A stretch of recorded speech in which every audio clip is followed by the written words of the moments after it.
Oke, Assalamualaikum warahmatullahi wabarakatuh. Waalaikumsalam warahmatullahi wabarakatuh. Gimana kabarnya Mas Albab?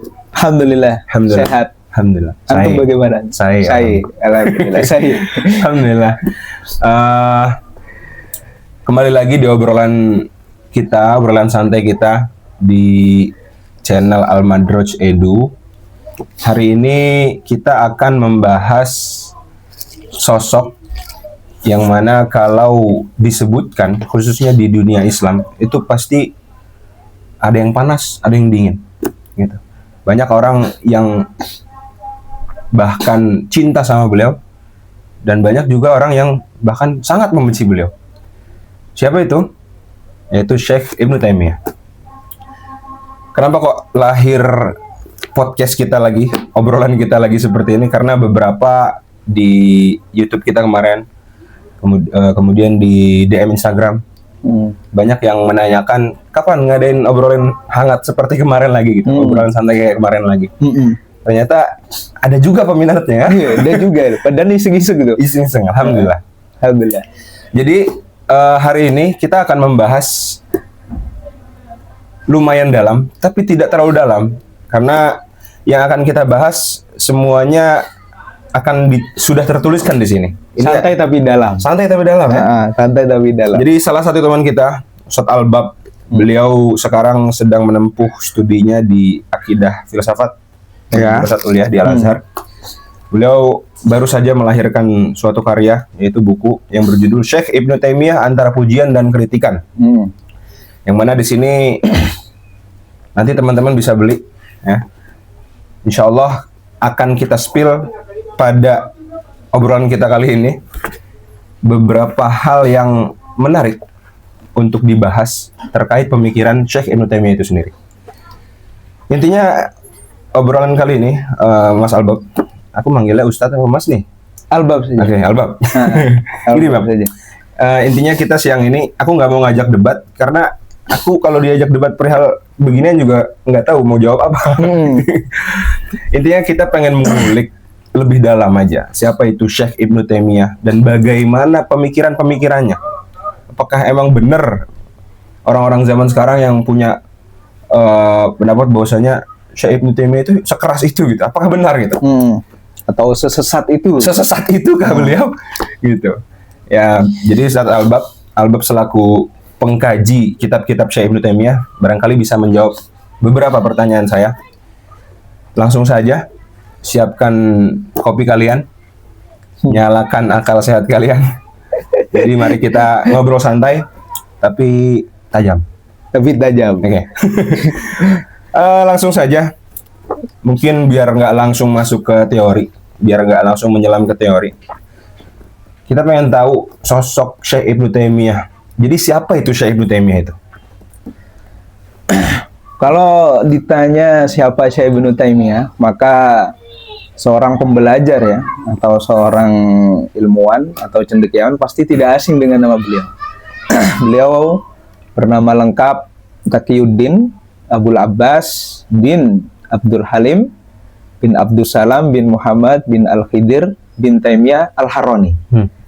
Al-Harrani itu nisbat kepada suatu kota yang ada di Turki. Di Turki. Jadi beliau itu dilahirkan di tahun 661 Hijriah di Turki. Al-Harran. Jadi berarti sekarang beliau abad ke-7 berarti kan, masuk ke-7. Ya sekitar ke-7. Pokoknya beliau itu hidup di antara abad ke-7 dan ke-8. Gitu. Tapi beliau sampai umur 7 tahun doang di Turki. Setelah itu beliau pindah ke Syria. Tepatnya ke Damaskus. Karena pada saat itu untuk menghindari gempuran Tatar. Jadi bangsa Tatar menyerang beberapa kawasan umat Islam kan kala itu.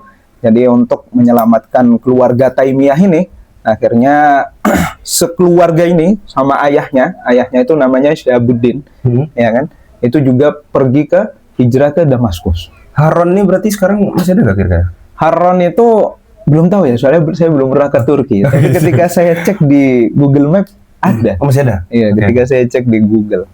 Cuma memang tulisannya itu kota kuno gitu. Kota kuno. Kota kuno. Gitu. Beliau wafat di mana? wafatnya tetap di Damaskus. Oh, di Damaskus. Jadi memang Syekh Ibnu Taimiyah itu setelah pindah dari Al-Harran, dari Turki ke Damaskus, beliau hijrah lagi ke Mesir. Oke, sempat ke Mesir dulu. Sempat ke Mesir karena ada panggilan. Panggilan dari Raja Baybars II. Kalau antum tahu Raja Dohir Baybars I yang sekarang masjidnya dipegang sama Syekh Hisam Kamil, itu kan yang satu. Nah, yang kedua ini dulu yang sempat manggil Syekh Ibnu Taimiyah untuk ke Mesir. Untuk diadili dulu itu. Untuk diadili? Untuk diadili. Kenapa itu? Untuk dipenjara. Jadi sebelum ke situ ya. Syekh Ibnu Taimiyah ketika di Damaskus ini, beliau memang seseorang yang sudah terlihat keberaniannya melawan bangsa Tatar. Pada saat itu ulama itu lari menyelamatkan diri masing-masing ya. Tapi beliau malah berdiri di barisan tentara ya kan, menghadang pasukan Tatar. Nah, setelah pasukan Tatar tadi sudah dihalau, kemudian beberapa tawanan muslim sudah dibebaskan. Akhirnya beliau itu pada saat itu mengkritik pemikiran Ibnu Arabi. Pernah dengar Ibnu Arabi? Ibnu Arabi itu adalah sosok sufi yang terkenal dengan pemikiran wahdatul wujudnya. Nah, ketika beliau memerangi pemikiran Ibnu Arabi ya, dalam konteks wahdatul wujud, akhirnya kritikan ini terdengar sangat luas, ya kan? Kritikannya pedas, kemudian kritikannya itu viral kala itu. Wah, ada sosok namanya Ibnu Taimiyah mengkritik Ibnu Arabi, sama-sama Ibnu nih. Nah, Raja Dohir Baybars II kala itu yang menjadi penguasa umat Islam, tentunya di Mesir, itu punya ulama terdekat. Dulu itu kan kalau raja-raja itu kan punya penasehat, punya mustasyar. Punya mustasyar. Namanya itu Syekh Nasr Al-Manbaji. Syekh Nasr Al-Manbaji itu adalah sosok ulama yang sangat mengagumi Ibnu Arabi. Jadi beliau sangat mengagumi. Lah ketika orang penguasa, ya kan. Lah ketika Syekh Nasr Al-Manbaji ini tahu, loh kok sosok yang saya idolakan dikritik gak bisa-bisa. Akhirnya mengadu ke Raja Dohir Baybars II untuk memanggil orang yang bernama Ibnu Taimiyah tadi. Dari Damaskus, Bang. Dari Damaskus. Akhirnya beliau pergi dari Damaskus ke Mesir. Pergi dari Damaskus ke Mesir, tepatnya sampai di Kairo, beliau dipenjara akhirnya. Di situ ada persidangan yang menjadi qadhi. Ini yang juga yang saya sangat sayangkan ya, yang menjadi qadhi kala itu adalah Al-Qadhi Ibnu Makhluf. Qadhi Ibnu Makhluf itu sosok ulama juga, tapi yang apa ya, yang nggak setuju dengan Syekh Ibnu Taimiyah. Jadi kan seharusnya qadhi itu kan netral gitu kan. Tapi di situ Qadhi Ibnu Makhluf itu menjadi pemutus suatu perkara, tapi lagi nggak seneng sama Syekh Ibnu Taimiyah. Pada saat itu memang lagi viral-viralnya sih. Akhirnya beliau dipenjara di Kairo. Berarti itu di penjara pertama kalinya atau memang pada saat itu aja? Di penjara pertama kalinya. Pokoknya terhitung beliau itu di penjara kurang lebih 20 tahunan. Ada yang mengatakan seperti itu. Tapi keluar masuk ya. Keluar masuk. Jadi di penjara di Kairo, di penjara di Iskandaria, di Alexandria, dan di penjara di Damaskus gitu. Kalau yang akhir hayat beliau itu di penjara dan beliau wafat di penjara itu di Damaskus. Oh, di Damaskus. Di Damaskus, di penjara lagi. Ketika beliau pulang dari Alexandria itu di penjara lagi. Nah, ketika di kocaknya lagi itu, ketika beliau sudah keluar dari penjara Kairo, kan tadi kan konflik dengan Syekh Nasr Al-Manbaji gara-gara Ibnu Arabi. Nah, kemudian setelah keluar dari penjara, biasanya seorang ulama mungkin kalau sudah ditekan sama pemerintah, itu kan agak melunak kali ya. Udahlah, saya nggak usah aneh-aneh lagi gitu kan. Udah susah dibilangin pemerintahnya. Udah susah. Udahlah, saya uzlah gitu kan. Tapi enggak, beliau itu malah mengomentari atau mengkritik keras Ibnul Farid, Sultanul Asyikin yang makamnya di sini. Nah, Ibnul Farid itu dalam beberapa catatan yang saya baca, beliau memang terkenal dengan syair-syairnya yang yuhim ya, yang memberikan konotasi atau memberikan sebuah isyarat seakan-akan ikut wahdatul wujudnya Ibnu Arabi. Oh gitu. Ibnul Farid. Lah ketika Syekh Ibnu Taimiyah ini mengkritik Ibnul Farid, tentunya kan orang Mesir kan sangat membanggakan Ibnul Farid ya. Saya ya mungkin masisir di sini tahu lah kalau bagaimana kalau haulnya Sayyid Husain itu kan Orang-orang Mesir tuh sangat cinta sekali terhadap tasawuf itu kan. Akhirnya ketika dikritik Ibnul Farid, akhirnya masyarakat Mesir ini marah sehingga melaporkan ke Ibnu Athaillah As-Sakandari rahimahullah yang punya Al-Hikam Al-Athaiyah yang dicepuin berarti dicepuin. Iya, dilaporkan karena pada saat itu Ibnu Athaillah As-Sakandari ini adalah Syaikhu At-Thariqah. Jadi memang pada saat itu ketuanya Thariqah. Nggak dilaporkan, wahai Ibnu Athaillah ini bagaimana nih ada sosok pendatang namanya Ibnu Taimiyah mengkritik keras Ibnu Arabi. Akhirnya pada saat itu Syekh Ibnu Athaillah As-Sakandari melaporkan kepada hakim. Sehingga kala itu hakim akhirnya memanggil Syekh Ibnu Taimiyah lagi. Tapi ini kerennya ya, kalau tadi kan kodinya, hakimnya kan kodi Ibnu Makhluf, mungkin sosok yang tidak netral. Kalau ini netral. Jadi beliau di situ tidak mau memenjarakan Syekh Ibnu Taimiyah, tapi lebih menawarkan beliau untuk balik ke Damaskus. daripada di Kairo ribut kan, ya udah di deport. Disuruh balik. Monggo Syekh balik saja. Balik gitu. aja. Gitu. Tapi pada saat itu memang ketika murid terdekatnya nyuruh balik, ya maklum lah ya, mungkin orang-orang Mesir tadi mungkin ya tahu sendiri lah, orang-orang Mesir itu kan wataknya keras-keras kan, barbar banget gitu.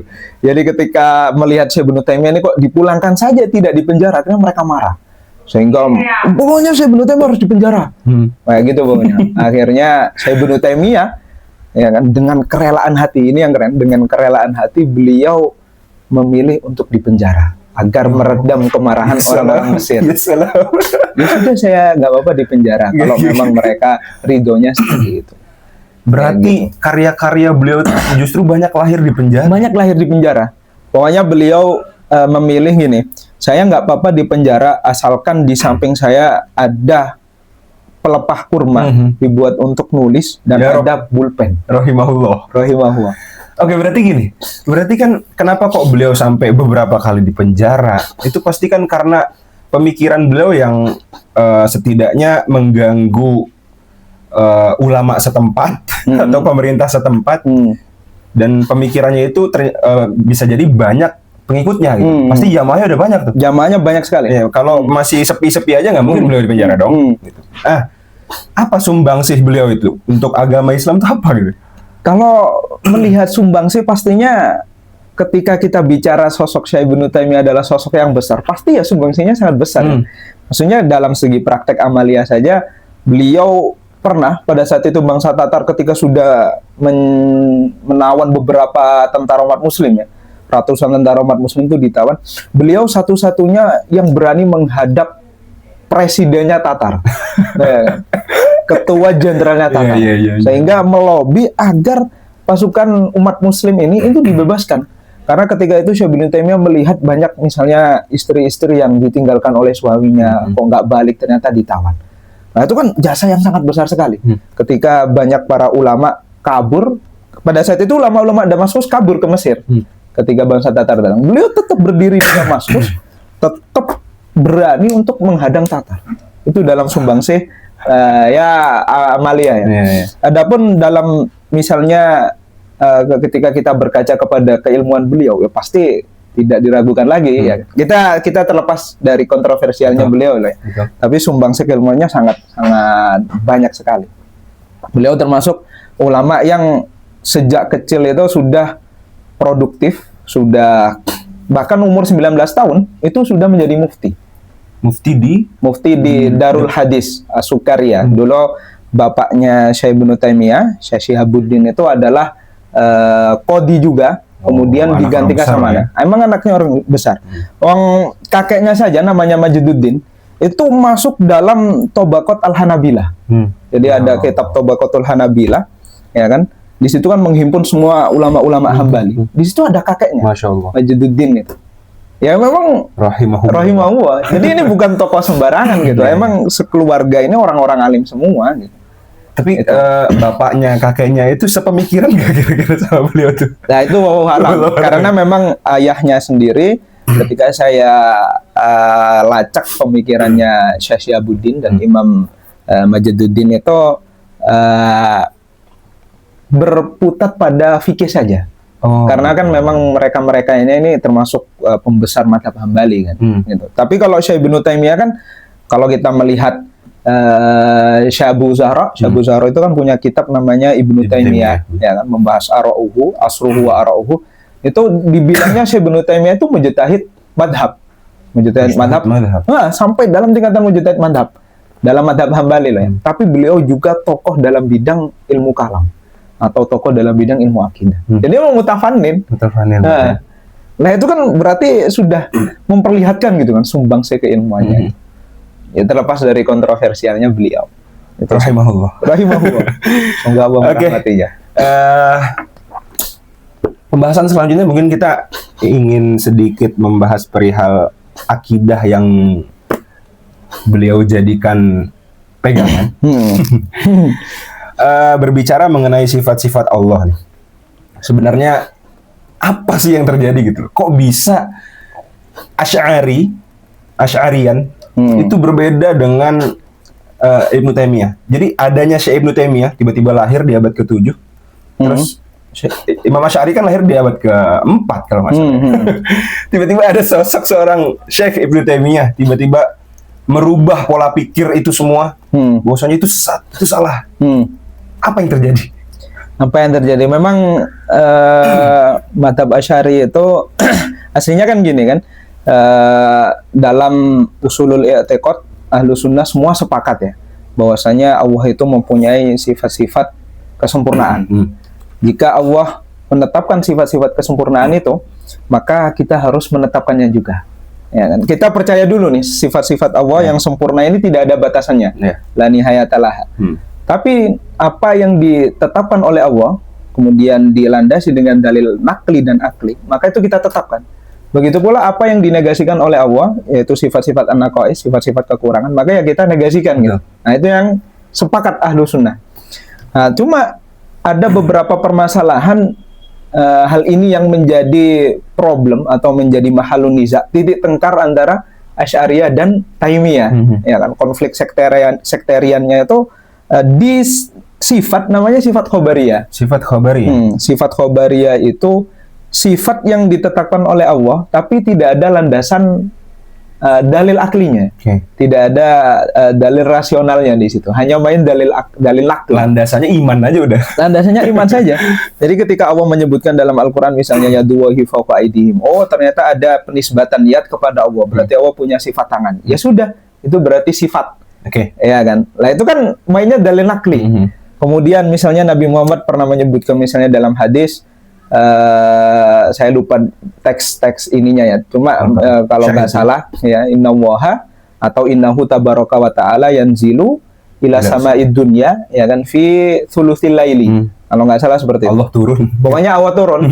Jadi Allah itu turun di langit dunia di sepertiga malam. Ya makanya ketika itu kan kita dianjurkan untuk tahajud itu kan, atau untuk bermunajat kepada Allah. Lah itu kan sifat turun gitu. Dalam dalil akli ya kan, payung dalil akli di sini tidak ada. Adanya dalil akli. Pokoknya kalau ditetapkan Nabi ya sudah kita tetapkan. Lah dari sinilah muncul pertengkaran ya kan. Mereka bertengkar. Yang satu bilang gini, ini Asy'ari. Asy'ari itu mengatakan, Asy'arian mengatakan bahwa misalnya aliyat itu makna dohirnya, ya kan? Makna dohirnya itu adalah tangan yang seperti ini, atau misalnya al-jarihah al-maksusah bahasanya, ya kan? Anggota tubuh yang khusus. Berarti kita katakan aliyat itu ujung jari ini sampai siku misalnya. Lah, ketika aliyat ini disandarkan kepada Allah, apakah layak kira-kira? Enggak dong. Enggak kan? Enggak. Akhirnya mereka menempuh dua metode. Metode pertama namanya at-tafwid. Metode kedua namanya at-ta'wil. Tamam. Nah, at-tafwid itu kita mengimani nih lafadznya dari Allah. Yadullah, lafadz Yadullah. Ya, pasti kan itu kan Al-Qur'an. Ya kan? Isbatul lafdi. Tapi dari segi maknanya kita pasrahkan. Ya kan? Wallahu a'lam. Pokoknya ini lafadz dari Allah, adapun maknanya ya sudah. Gitu. Kita nggak tahu.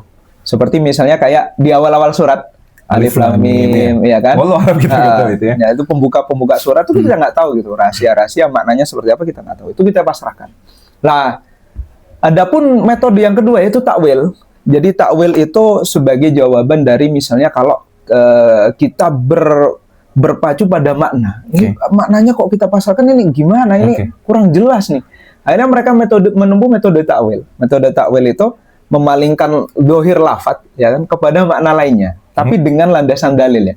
Jadi misalnya kayak aliyat tadi, itu kan makna dohirnya kan mustahil bagi Allah. Nah itu kita palingkan. Oh ternyata dalam kaidah bahasa itu aliyat itu bisa dimaknai dengan al-qudrah atau an-ni'mat. Oh yang dimaksud itu adalah ya dua misalnya kudratullahi. Berarti kalau kudratullahi nggak jadi masalah kan? Nah, itu namanya takwil, menetapkan lafaz, memalingkan makna. Nah seperti itu. Lah, adapun Syekh Ibnu Taimiyah itu menghantam dua metode ini. Kalian itu wahai Asy'ari, misalnya kalau saya jadi Syekh Ibnu Taimiyah, kalian itu ngapain gitu? Pakai dua metode ini. Metode ini tuh metode yang salah. Karena kenapa? Karena Nabi Muhammad dan para sahabat dan para salaf tentunya, pokoknya Syekh Ibnu Taimiyah itu karakteristiknya selalu membawa salaf. Kuat banget dengan salafnya. Para salaf itu menetapkan makna zahirnya. Itu yang dimaksud salaf oleh Syekh Ibnu Taimiyah ketika saya lacak di buku-bukunya itu ya seperti Imam Malik, Al-Auza'i, Abu Hanifah dan lain sebagainya. Nah itu para a'imah lah. Lah setelah itu akhirnya Syekh Ibnu Taimiyah bilang bahwasanya para sahabat atau para a'imah itu menetapkan makna zahirnya. Dibuktikan dengan apa? Misalnya ketika Imam Malik ditanya tentang istiwa, tentang sifat bersemayam, Imam Malik kan mengatakan al-istiwa'u ma'lumun. Ada yang redaksi mengatakan ghairu majhul. Ghairu majhul sama maklum kan sama saja kan? Itu diketahui. Kemudian wal kaifu anhu majhul. Adapun kaifnya atau wal kaifu majhulun. Deskripsi bagaimananya itu kita nggak tahu. Wasu'alu anhu bid'atun. Soalnya bid'ah. Nah kalau kita berpacu ya dalam istidlalnya Syekh Ibnu Taimiyah, beliau mengatakan, lah kalau al-istiwa maklum, ini berarti maklum secara lafaz dan maklum secara maknanya. Bagaimana mungkin Imam Malik hanya menetapkan lafadznya saja? Pasti dengan makna zahirnya. Akhirnya beliau menetapkan bahwasanya ya duwahi fauqa aidihim itu ya menetapkan lafaz ini datangnya dari Allah. Kemudian makna zahirnya ya memang itu. Jadi Allah ya punya tangan. Tapi deskripsi bagaimananya jangan dianggap tangan seperti ini. Jadi gitu, lahu yadun laisat ka'aidina. Kayak gitu. Berarti itu landasan berpikirnya Syekh Ibnu Taimiyah seperti itu. Dengan perkataannya salaf yaitu Imam Malik. Ya, itu cuplikan saja, cuplikan dari Imam Malik. Banyak banget aslinya. Ada Al-Auza'i, ada ya banyak. Kemudian landasan riwayat ya.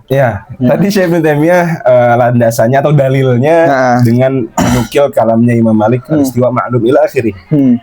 Gimana cara ngonternya? Lah di sini dari beberapa kitab yang saya lacak kalangan Asy'ariyah itu yang mengonterkannya dengan riwayat. Jadi perangnya di riwayat. Misalnya Ibnu Qudamah Al-Maqdisi, kemudian Imam Ahmad ketika ditanya tentang sifat turun, bagaimana turunnya Allah wahai Imam Ahmad? Itu beliau bilang nusbituhu, ya kan? Bila kaifin wala maknan. Tanpa deskripsi bagaimana? Tanpa makna. Loh, maknanya saja sudah dinegasikan loh. Berarti masuk ke dalam kategori tafwid. Iya kan? Lah akhirnya perangnya makna di sini. Perangnya riwayat. Iya kan? Yang satu Syekh Ibnu Taimiyah menjelaskan, oh riwayat salaf seperti ini. Kemudian yang satu menjelaskan atau beristidlal, berargumentasi, enggak, riwayatnya salaf tuh ya seperti ini. Berarti bahasa kasarnya mungkin Asy'arian pada saat itu bilang, ini kayaknya Syekh Ibnu Taimiyah kurang baca kayaknya. Ya, begitu pula Syekh Ibnu Taimiyah. Ya Asy'arian kurang baca mungkin. Iya, bisa jadi. Ya, kan? Perang riwayat itu. Perang riwayat. Perang riwayat. Cuma memang kalau dalam perang riwayat ini kan akhirnya nanti mainnya di hadis ya. Ini riwayatnya ternyata ada perubahan dalam diksi, mungkin rijalul hadisnya kurang ini gini. Cuma itu hanya sebagai bridging saja atau sebagai pembuka Syekh Ibnu Taimiyah untuk berdalil. Adapun dalilnya tuh banyak banget. Saya misalnya ingin menyebutkan ada dua argumentasi, ya kan? Dua argumentasi Syekh Ibnu Taimiyah dalam sifat khobariyah. Misalnya beliau argumentasi yang sangat kuat yang saya lacak dari kitab-kitabnya itu ada namanya ad-dohir bisyaq. Jadi dohir itu kan lafaz yang menunjukkan terhadap makna secara wadhu lughahnya, peletakan bahasanya. Ya, misalnya ketika ada benda seperti ini, kemudian saya letakkan gelas untuk benda seperti ini. Kita tetapkan ini gelas pokoknya Ini ya. gelas, Gitu. ya kan, ini kubun misalnya, gitu kan dalam bahasa Arab. Oh, ini ada benda kotak seperti ini. Akhirnya saya namai ini, saya letakkan dengan lafadz kitabun misalnya. Nah, seperti itu. Nah, itu waduk bahasa. Nah, Syekh Ibnu Taimiyah dalam kitab Al-Iman Al-Kabir, ini di sini ada ini kan, kitab Al-Iman Al-Kabir, itu beliau mengatakan bahwa waduk bahasa itu tidak ada. Kenapa begitu? Karena konteks kalimat atau konteks kata itu tergantung kepada penyandarannya. Oke. Oke kan? Nah, habis ini kita aplikasikan. Oke, ya. boleh coba, Ya kan? coba. Jadi misalnya nih, beliau kayak tadi nih, Asy'ariyan kan bilang aliyat itu waduk bahasanya al-jarihah al-mahsusoh, diletakkan untuk bentuk tubuh yang ini loh, ujung jari sampai siku, misalnya kan gitu. Nah, ketika disandarkan kepada apa berarti kan mustahil. Akhirnya ditakwil atau tafwid kan. Nah, sedangkan Syekh Ibnu Taimiyah bilang enggak, al-yadu ini belum menunjukkan makna, belum ada maknanya. Jadi al-yadu ini tergantung konteksnya dia disandarkan kemana. Oke, diidofahkan ke siapa? Diidofahkan ke siapa, benar. Jadi misalnya kalau al-yadu doang, udah mutlakon, itu tidak ada maknanya. Nah, ini yang dinamakan beliau dengan sebutan mutlakoh, ya kan? Dalam sebutan ammah mutlakoh. Dalam syarah hadis nuzul itu saya masih ingat, al-yad mufrad, al-yad dia tidak diidofahkan, maka namanya itu dia ammah mutlakoh atau mutlakoh ammah. Tidak menunjukkan makna sama sekali, masih universal. Lah baru aliyat ini ketika saya idofahkan misalnya ke yadu Zaidin, yadu Muhammadin, maka sudah khosom muayyanah, kata Syekh Ibnu Taimiyah. Akhirnya di sini menunjukkan makna. Kalau berarti yadu Zaidin berarti ya tangan seperti ini. Lah ketika yadu Zaidin tangan seperti ini, maka ketika kita sandarkan ke yadu, ya kan? Apakah tangan seperti ini? Mustahil. Enggak kan? Akhirnya itu ya dan taliku bidatillah. Tangan ya yang layak dengan keagungan Allah. Nah, seperti itu. Jadi beliau mengatakan waduk lugawi itu tidak ada. Sehingga dohir itu ya nama dohir itu bukan dohir bil wad'il lugawi, melainkan dohir bisiat tadi. Dohir dengan konteksnya. Dengan kesesuaian nanti dia diidofahkan ke lafadz yang mana gitu. Nah, itu salah satu argumen kuatnya. Makanya dalam Al-Iman Al-Kabir ini beliau mengatakan taksimul kalami ilal haqiqati wal majazi, membagi kalam kepada al-haqiqati, kepada haqiqah dan majaz itu taksimun muhdasun. Bid'ah. Sejak kapan beliau bilang? Sejak kapan kalangan Arab itu berkumpul kemudian sepakat ini ada bentuk tubuh, kemudian kita sepakat ya, kita namakan al-yad. Kemudian nanti ini ada bentuk seperti ini kita namakan jubah misalnya atau jalabia atau apa. Nggak ada seperti itu. Mereka tuh yang ngalir saja tergantung konteksnya. Nah, itu argumen kuatnya seperti itu. Nah, makanya seharusnya hal inilah yang menjadi perdebatan. Sebenarnya dohir itu dohir bil wad'il lugawi atau dohir bisiyah. Sebenarnya itu yang harusnya dikaji oleh ulama zaman sekarang. Ya, maksudnya saya sangat menyayangkan gitu kan. Kalangan Asy'ariyan zaman sekarang dengan kalangan Taimiyah itu perdebatannya masalah riwayat saja. Gitu. Kalau riwayat saja nggak akan selesai. Di sana punya riwayat, di sini punya sampai riwayat. Kiamat. Iya, kita korek lagi metodologinya yang bagaimana gitu. Itu sih. Ya bisa dipahami dari sini kan bahwasanya Syekh Ibnu Taimiyah atau Asy'ariyan itu tujuannya satu, yaitu menjaga kemurnian tauhid. Iya, kalau kita berbicara masalah niat ya, pasti nggak mungkin lah mereka itu berdusta dengan ajaran Allah. Sampean kan selaku penggiat ngaji akidah gitu. Tentunya kan sebelum ngaji menyelami banyak buku-buku Syekh Ibnu Taimiyah ini, sampean udah hatam berbagai macam kitab akidah Asy'ari, ya kan? Alhamdulillah.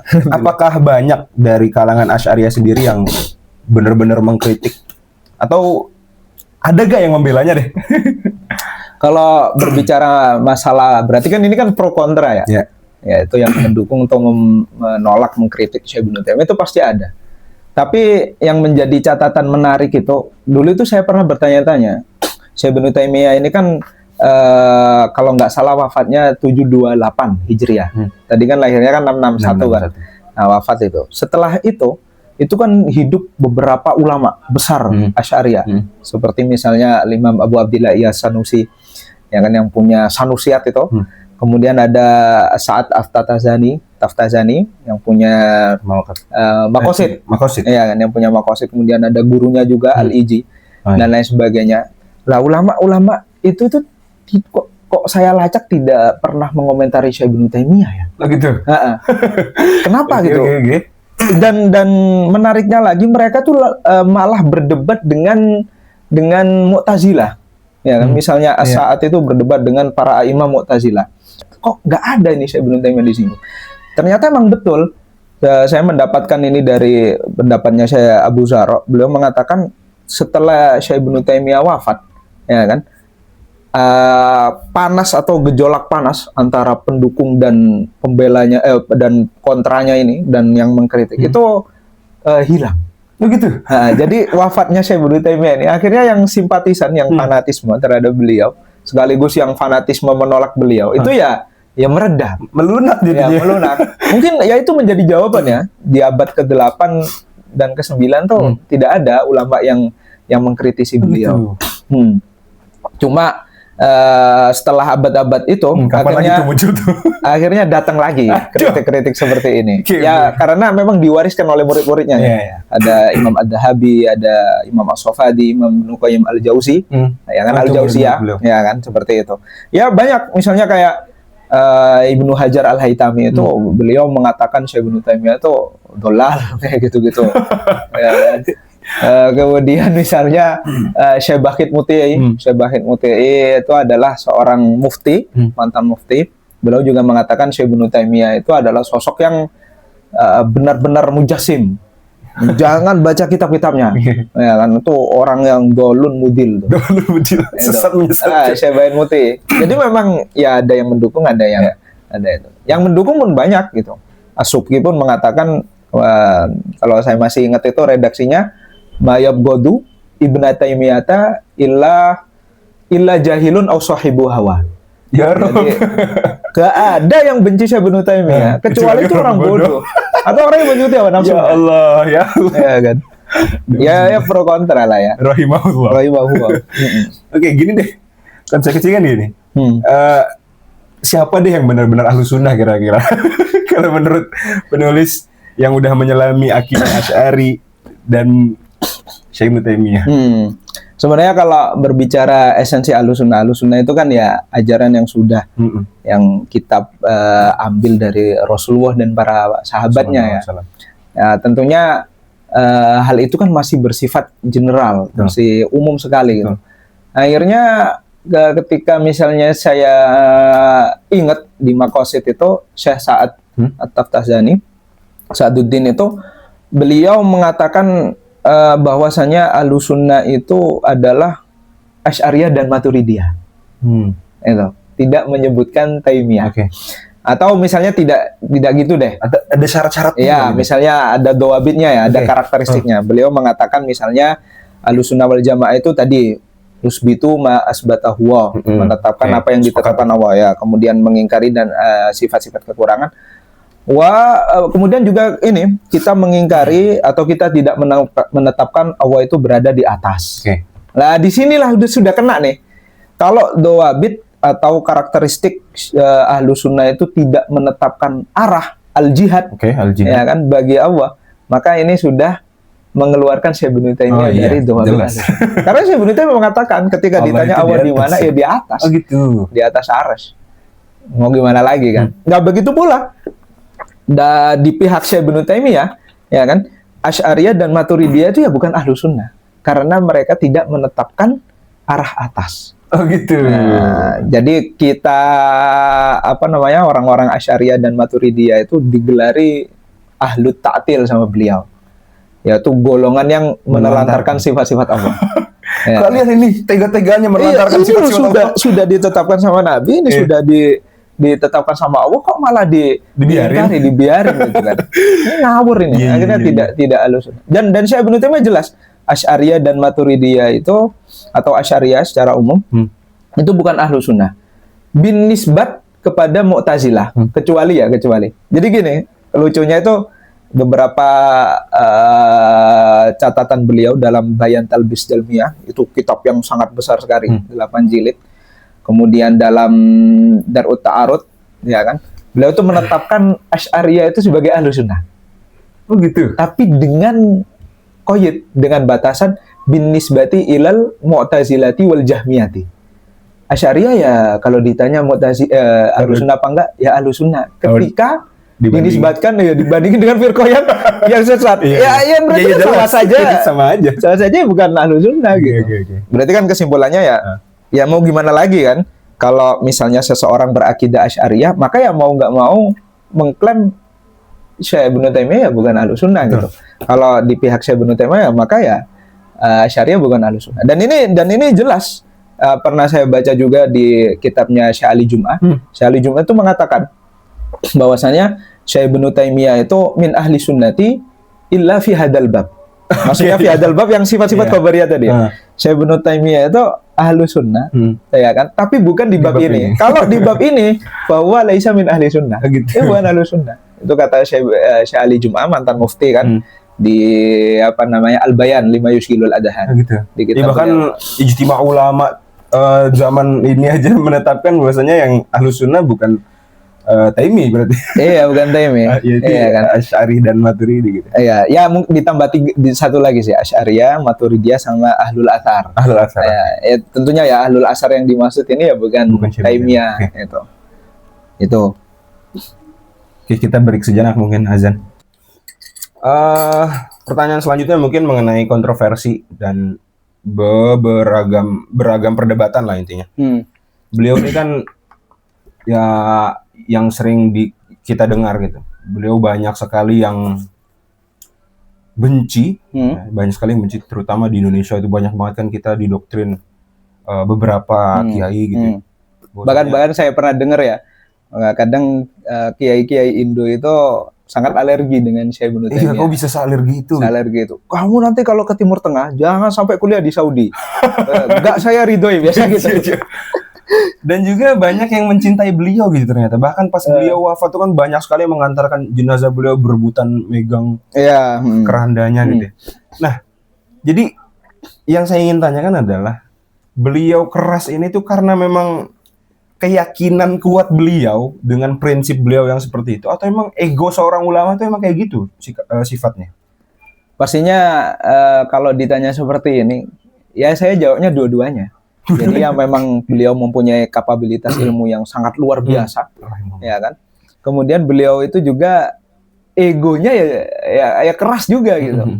Saya ditakdirkan Allah punya sifat yang kayak sifat kayak gitu. Cuma kan kalau kita bandingkan ya antara ego sifat keras kepala dengan keilmuannya ya pastinya ya pasti gitu kan, egonya tadi ya tetap kita hormati. Kenapa saya mengatakan demikian? Karena muridnya sendiri ya kan, Imam Ad-Dahabi itu mengatakan gitu, Syekh Ibnu Taimiyah itu punya pendapat ya kan, tapi saya juga berbeda dengan beliau. Kemudian beliau mengkritik,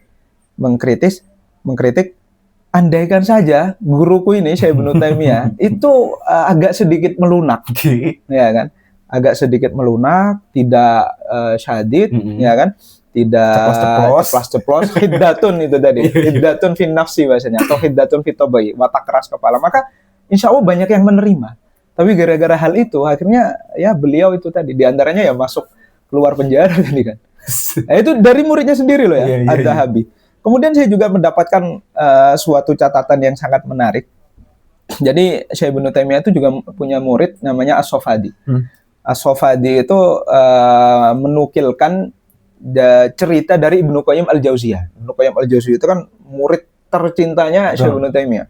Nah, dalam kitab namanya itu Al-Wafi bil Wafayat. Dalam kitab Al-Wafi bil Wafayat itu dijelaskan Syekh Ibnu Taimiyah itu yang masih muda nih ya, masih muda, pernah berkunjung ke suatu tempat. Cuma saya lupa ini tempatnya di mana.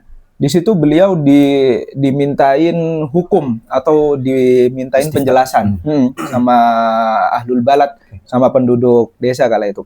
Wahai Syekh, ini bagaimana pendapat Anda dengan ini? kok katanya para ulama hukumnya seperti ini. Tapi di situ memang nggak tafsir apa yang ditanyakan. Tiba-tiba Syekh Ibnu Taimiyah menjawab, apa ini? Ini tidak ada landasannya ini. Kayak gitu. Tiba-tiba. Akhirnya mereka yang bertanya tadi itu balik lagi, kemudian membawa catatan bukti bahwasanya hukum ini ada landasannya. Oh gitu. Setelah dibawakan lagi, dilihat sama Syekh Ibnu Taimiyah, dibuangnya sama beliau. Dilempar. Jadi beliau memang melempar buku catatannya para ulama tadi, kesepakatannya para ulama, ijma'nya. Apa ini? Dilempar gitu. Nah itu kan menjadi titik balik ya bagi kita bahwasanya hal itu ya memang sifat watak keras kepala. Kok ulama gini gitu mungkin ya seorang orang awam ya. Kok kayak gini sih kok ngelempar? Akhirnya penduduk desa kala itu kecewa gitu. Iya dong. Ini udah suul adab ini. Udah begitu. Cuma ya itu tadi kan kalau ditanya memang kenapa beliau sekekeh itu ya berangkat dari kealimannya. Beliau mutabahir, mutafannin, kemudian beliau juga ditakdirkan sama Allah punya watak keras kepala atau tegas ya. Itu mungkin landasan beliau tuh sampai ngelempar buku tuh apa beliau punya riwayat yang beliau jadikan prinsip kan? Jadi emang ceritanya lucu sih. Jadi emang bukan lucu sih ya. Cuma saya juga menyayangkan gitu. Jadi pas kitabnya ini dilempar sama Syekh Ibnu Taimiyah, kemudian orang-orang kan pada kesel kan. Kok ulama kok kayak gini gitu kan. Akhirnya beliau nanya, lebih mulia mana Musa sama yang punya kitab ini? Nabi Musa pastinya kan. Terus ditanya, lebih mulia mana kitab yang saya lempar ini dengan kitabnya Nabi Musa, dengan Taurat? Kitab Taurat pasti kan. Lah, terus Syekh Ibnu Taimiyah bilang, kalau Taurat saja dilempar oleh Musa, jadi kan dulu kan ketika Nabi Musa setelah munajat, ya kan, kemudian melihat kaumnya orang-orang Yahudi zaman dulu itu kok malah menyembah patung sapi. Yang wa alqaina lupa saya itu ayatnya itu kan. Pada saat itu kan Taurat di diksi Al-Qur'annya kan dilempar gitu kan. Melihat kaumnya kok malah menyembah api gitu, menyekutukan Tuhan. Lah itu di situ saya benar bilang, Taurat saja dihempaskan sama Nabi Musa. Taurat itu badalan ya. Mencakup wahyu Allah. Dikata Syekh Ibnu Taimiyah kayak gitu pemahamannya. Kayak gitu. Apalagi kitabnya ulama ini nih. Kayak gitu. Ya kenapa emang gitu? Cuma kan yang dikritik oleh para ulama yang dimaksud Nabi Musa melempar kitab itu kan ya nggak seperti itu. Maksudnya ya Nabi Musa marah, cuma Tauratnya itu ditaruh dengan pelan-pelan, kemudian marah ke kaumnya. Jadi istidlalnya atau pijakan penafsirannya Syekh Ibnu Taimiyah mungkin agak miss. Di situ akhirnya dikomentari. Makanya dicari sisi biar membenarkan saya berbuat kasar. Maksudnya kita tanpa melihat kepada hal itu loh ya. Seorang ulama ketika ditunjukkan, oh ini pendapat ulama yang lain, ya sebetulnya kan dibaca dulu, kemudian ditaruh, enggak kemudian dilempar gitu. Rahimahullah. Ya tapi enggak apa-apa. Orang alim. Rahimahullah. Ya. Oke. Ini obrolan kita udah lumayan panjang ya. Kita mungkin langsung masuk ke pembahasan agak terakhir. Nanti teman-teman bisa baca aja detailnya seperti apa. Insya Allah saya sudah baca buku ini, tapi belum saya murojaah, saya baru baca sekali. Insya Allah bahasanya agak bersahabat untuk kita semua, terkhusus kalangan pelajar. Beliau kuratornya beliau. Alhamdulillah. Yang mengoreksi. Dikasih kesempatan Ustadz Albab untuk membaca buku ini lebih awal. Gini. Khusus di Mesir ya, kita kan kalau ngomongin beliau Syekh Ibnu Taimiyah ini kan kayak panas dingin gitu. Ngomongnya tuh kayak harus pelan-pelan gitu kadang. Di Indonesia pun begitu gitu. Intinya sensitif. Jadi gimana sih pandangan ulama Azhar terkait beliau itu gimana? Pandangan ulama Azhar tuh sangat moderat. Oke. Sebagai contoh misalnya guru kita Maulana Syekh Usam Ramadan tuh, ya semoga Allah menjaga beliau. Beliau tuh saya masih ingat betul mengatakan, baik itu Syekh Ibnu Taimiyah, ya kan, baik itu siapapun, ketika beliau berkata atau beliau itu membahas sebuah persoalan kok ada dalilnya, maka kita jangan mencaci maki. Ketika persoalan tersebut salah, ya maka kita jelaskan kesalahannya. Ketika benar, ya maka kita akui kebenarannya. Itu kan sikap yang objektif. Jadi kita nggak usah, ini Ibnu Taimiyah orang jahil, orang bodoh, orang ini, orang itu, nggak usah seperti itu gitu. Nggak baik gitu kan. Apalagi dalam ranah diskusi ilmiah kan ya nggak seperti itu. Itu Maulana Syekh Usam. Kemudian yang lainnya pasti bilang begitu. Syekh Ali Jum'ah juga mengatakan beliau ya alimun. kemudian yang lain-lain juga mengatakan Syekh Abu Zahra sampai bikin kitab Ibnu Ibnu Taimiyah. Taimiyah gitu. Bahkan yang menarik lagi Grand Syekh Abdurrahman Bisor, Abdurrahim atau Abdurrahman Bisor gitu. Beliau tuh Grand Syekh sebelum Grand Syekh Ahmad Thayyib dan Grand Syekh Tantawi. Itu beliau menyebut Syekh Ibnu Taimiyah dengan gelar Syekhul Islam.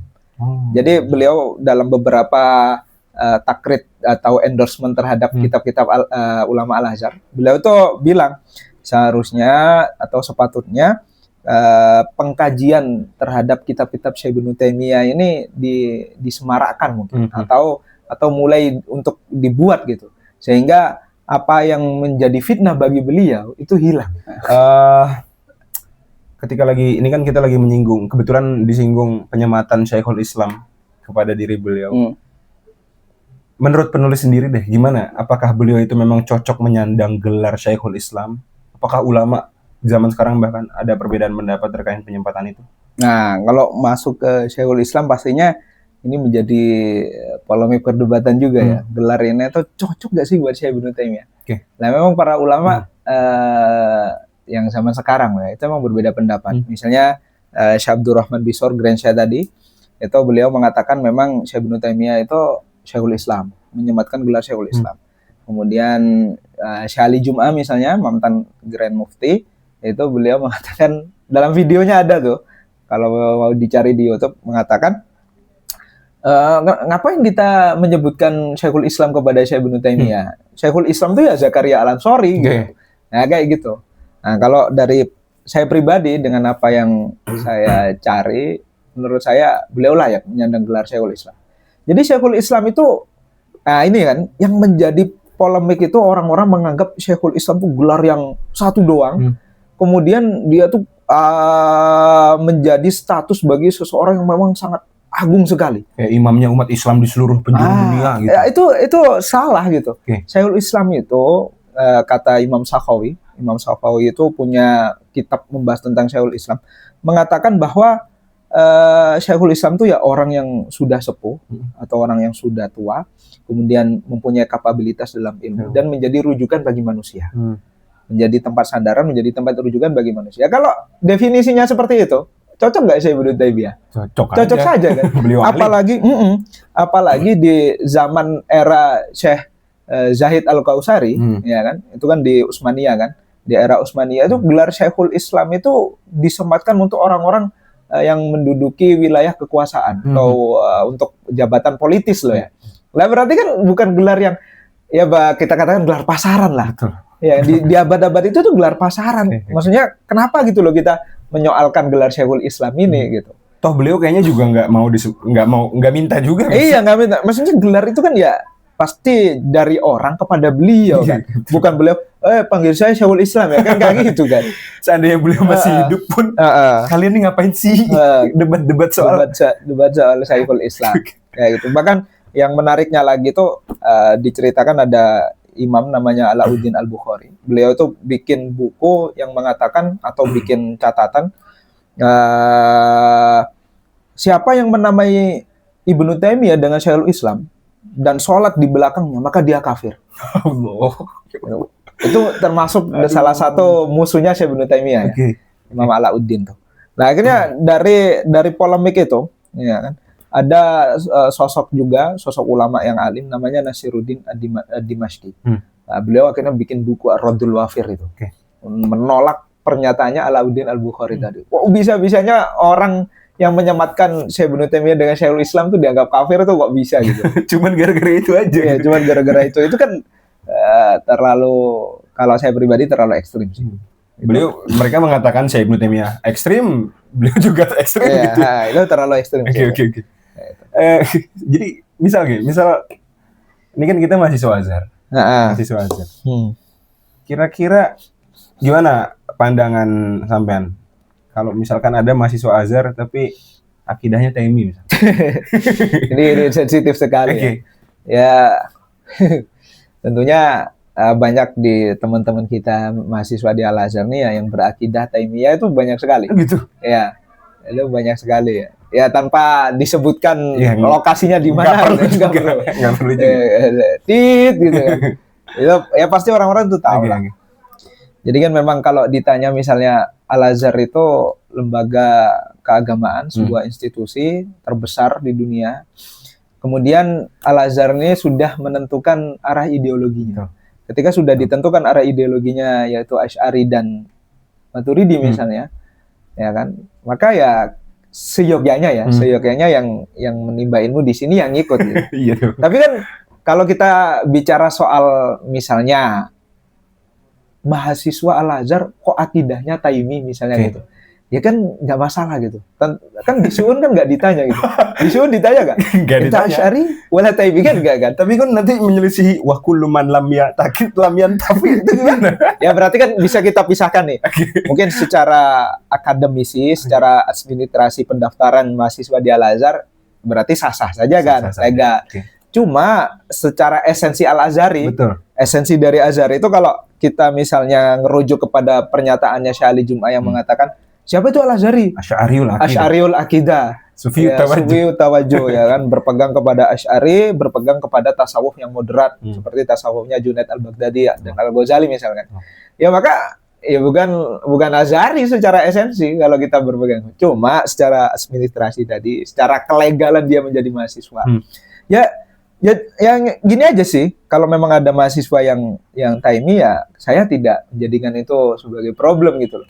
Artinya Al-Azhar itu meskipun menentukan arah ideologisnya itu ke Asy'arian, maka Al-Azhar itu juga tidak memaksa para santrinya atau para mahasiswa untuk mengikuti mereka. Maksudnya Al-Azhar itu membuka ruang keterbukaan gitu. Membuka ruang yang sangat terbuka untuk berdialog, untuk berdiskusi. Yang penting ada dalil, itu aja. Jadi misalnya ada orang yang ke Al-Azhar, kemudian dia akidahnya Taimi, ya sudah nggak apa-apa. Yang penting kamu punya landasan. Jangan kok kamu itu di sini jadi mahasiswa, kemudian berakidah Taimi, nggak ada landasan, nyala-nyalain Al-Azhar. Ikut-ikutan doang. Yang punya landasan, oke, selesai sudah.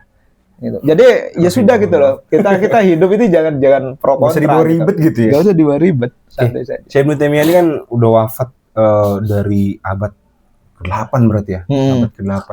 Sampai sekarang masih hangat diperbincangkan.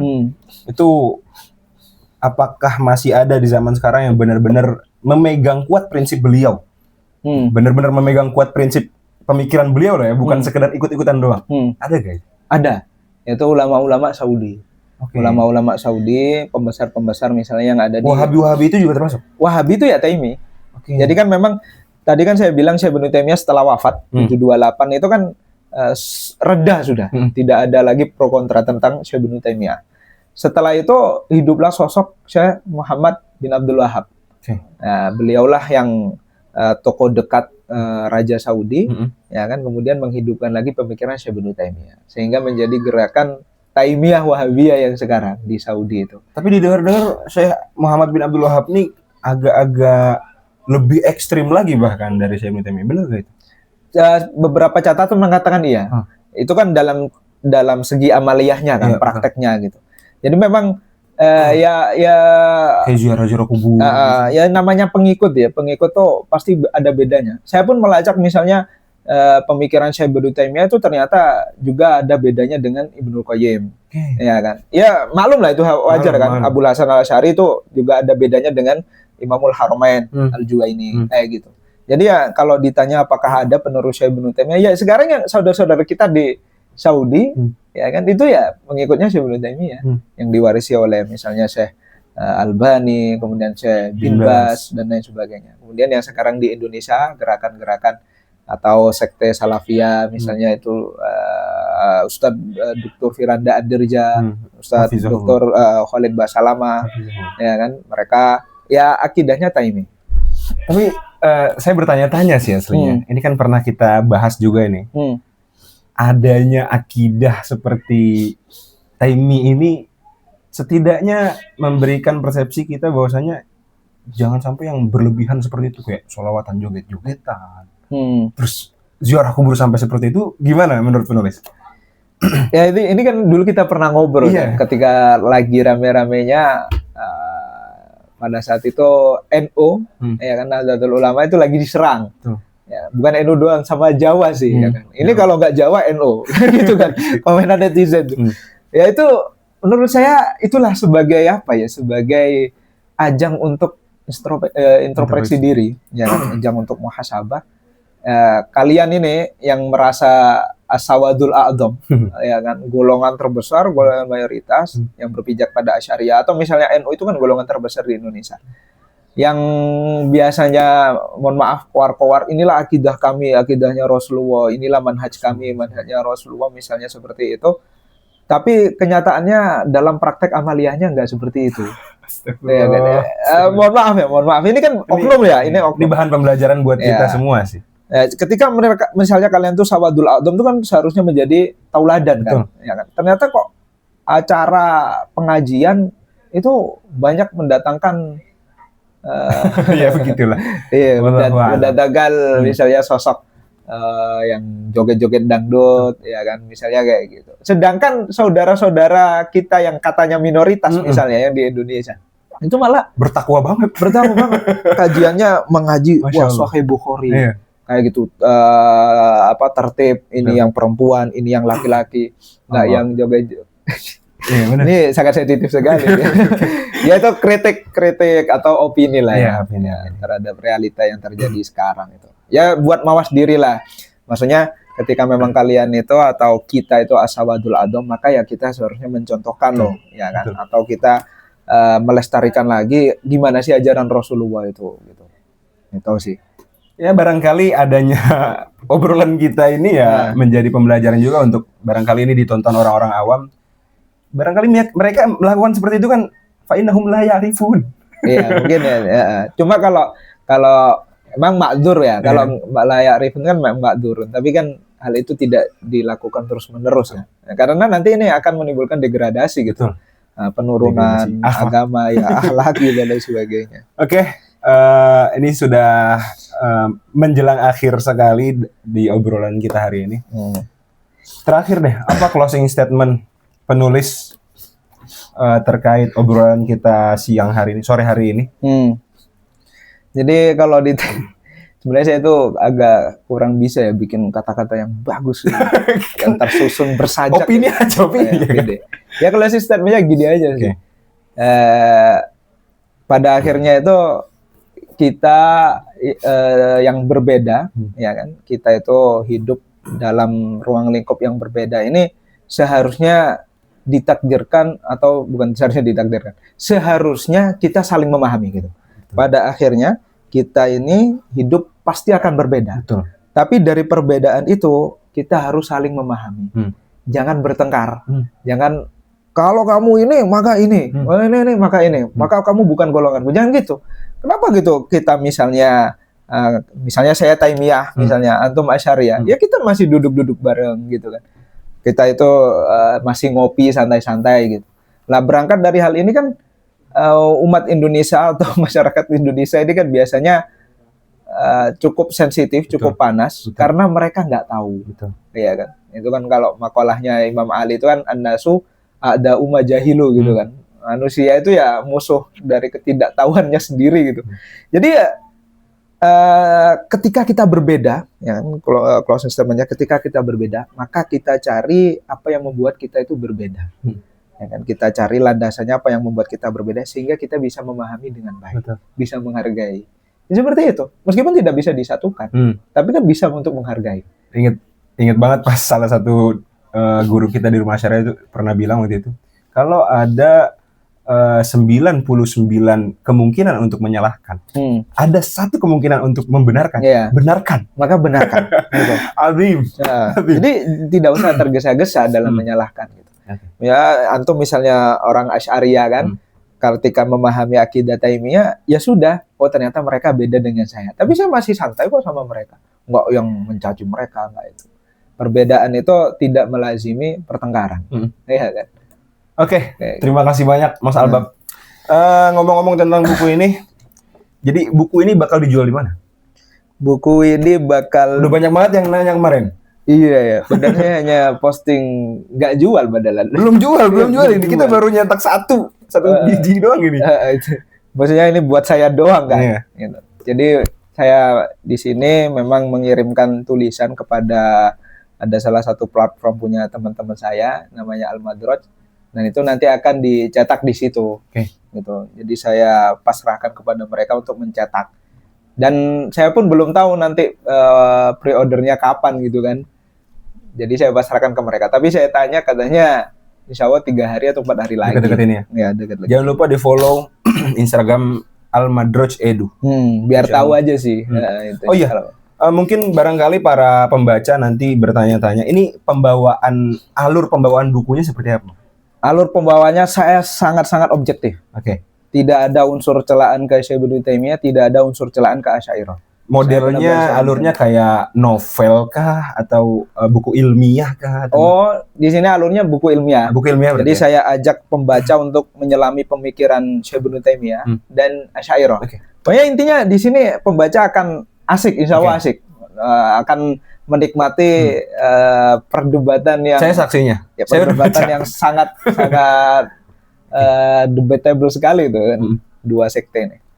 Intinya jangan lupa beli kawan-kawan semuanya, karena dengan harga yang sangat praktis tentunya kalian bisa mendapatkan pengetahuan yang sangat mendalam terkait Syekh Ibnu Taimiyah yang mana sudah direnungi beliau selama 2 tahun belakangan ini. Gitu aja mungkin. Terima kasih banyak Mas Albab. Intinya dari semua perdebatan soal Syekh Ibnu Taimiyah ini, mulai dari perihal akidah, mulai dari perihal tafsir atau apapun itu sampai kontroversinya. Intinya satu hal yang jelas di pribadi beliau bukan sekedar sosok ulama, tapi bahkan beliau sebagai simbol keberanian berpikir. Iya gak sih? Keberanian berpikir. Dan konsistensi keyakinan beliau, masya Allah sekali. Tegas. Jadi mau setuju atau nggak setuju dengan pendapat beliau, ya kita nggak bisa menutup mata bahwasanya beliau juga punya pengaruh yang sangat besar dalam sejarah pemikiran Islam, gitu kan. Dan mungkin kita di sini belajar gitu satu hal penting, bahwasanya beragama itu bukan cuma soal ikut arus, tapi soal tanggung jawab intelektual dan moral gitu untuk terus mencari kebenaran dengan jujur. Wallahu a'lam bishawab. Rahimahullah Syekh Ibnu Taimiyah. Semoga Allah merahmati beliau. Ya Rabb. Dan semoga Allah merahmati Syekh Al-Imam Al-Asy'ari, Al-Imam Abdul Hasan, semoga Abu Mansur Al-Maturidi. Ila akhirih. Semoga obrolan sore kita hari ini bermanfaat. Dan semoga obrolan kita hari ini bukan bikin orang-orang makin ribut, tapi justru makin menghargai adanya perbedaan di sana. Terlebih kalau kalian udah baca buku ini, insya Allah udah nggak usah ada ribut-ribut lagi deh. Udah mendamaikan ahlu sunnah di Nusantara. Ya Rob. Tapi ada sebagian yang bilang maksudnya perdebatan ini nggak bakal pernah berakhir sampai hari kiamat. Sunnatullahnya seperti itu. Wallahu a'lam bishawab. Mungkin kita Al-Fatihah dulu buat Syekh Ibnu Taimiyah. Mungkin bisa. Khususan di Syekh Ibnu Taimiyah, Al-Imam Al-Asy'ari, Al-Imam Abu Mansur Al-Maturidi. Lahumul Fatihah. A'udzubillahi minasyaitonir rajim.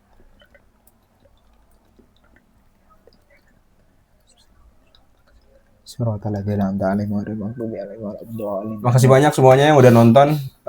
Jangan lupa subscribe dan follow akun Instagram kita, akun TikTok kita, dan semuanya. Assalamualaikum warahmatullahi wabarakatuh. Waalaikumsalam.